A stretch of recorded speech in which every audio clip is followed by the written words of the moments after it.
your first comedian tonight.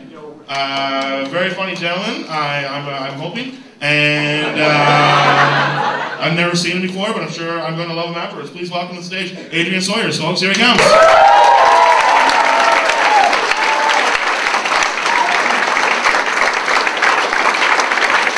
Yes.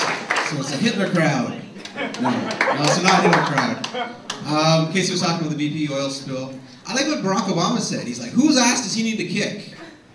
Like, he's like Shaft all of a sudden. And all we have is Stephen Harper singing Beatles songs. I get high with a little help, my friend. Stephen Harper, you never scrape out a grinder at 3:30 in the morning for that last joint. Tell me you get high with a little help from your friends. Come on now. So I just want to ask you guys, did anyone catch the season finale of the Fireplace Channel? No? It was a cliffhanger. I watched most of the season. I think it ended with more fire. Rogers did replace it with the Aquarium Channel and the Cottage Channel, the Sunset Channel.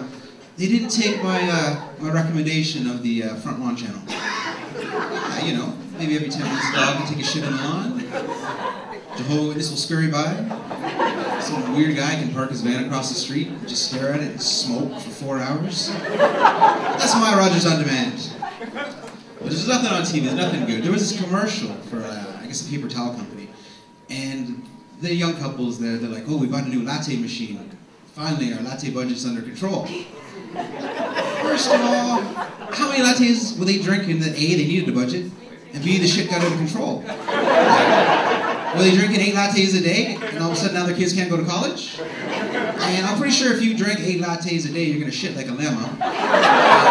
While I have not seen them or shit, I imagine it's frothy and latte-ish. Maybe even to buy it at Starbucks for $5. That shit's organic.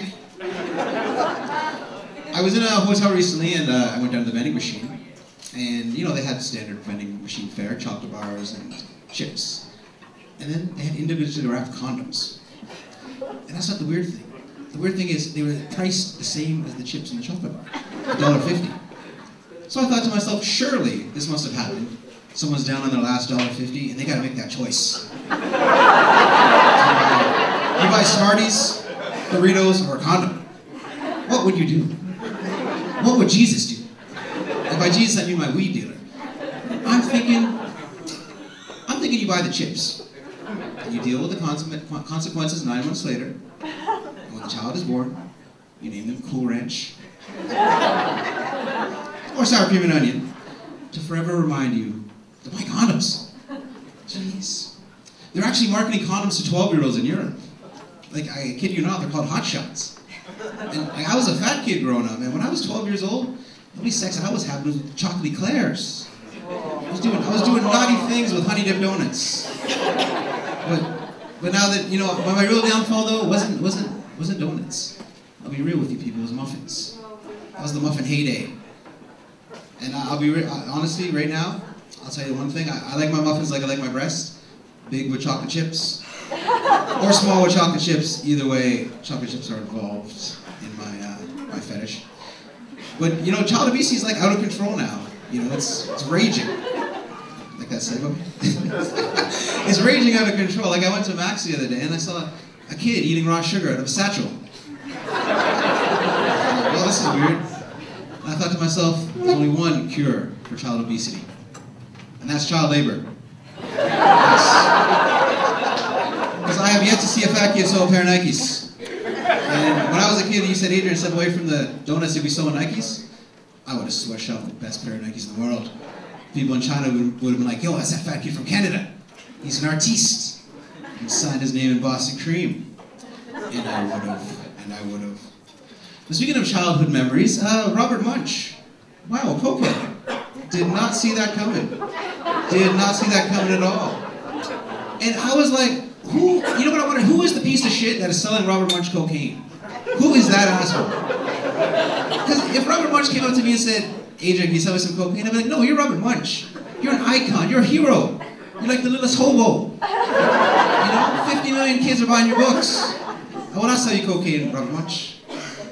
Unless you sing me Mortimer. Because I'm a sentimental guy and I gotta get paid, what can I say? At least he didn't have a weird sex tape. That would be weird. Wouldn't it? Unfortunately, he didn't. But I'm sick of all these celebrity sex tapes, and I'll leave you guys on this. I really don't care who's doing what with whom. But there's only one sex tape that it doesn't exist, but I like to think that maybe I would like to watch it if it did. And that would be Tiger Woods, dressed up as a Nazi, fucking Jesse James on a bus that can't go below 60, being driven by Keanu Reeves, while Sandra Bullock fists Justin Bieber in the back. That is the one sex tape I would like to see, people. And I thank you for your time. I'm going to bring Casey Corbin back up.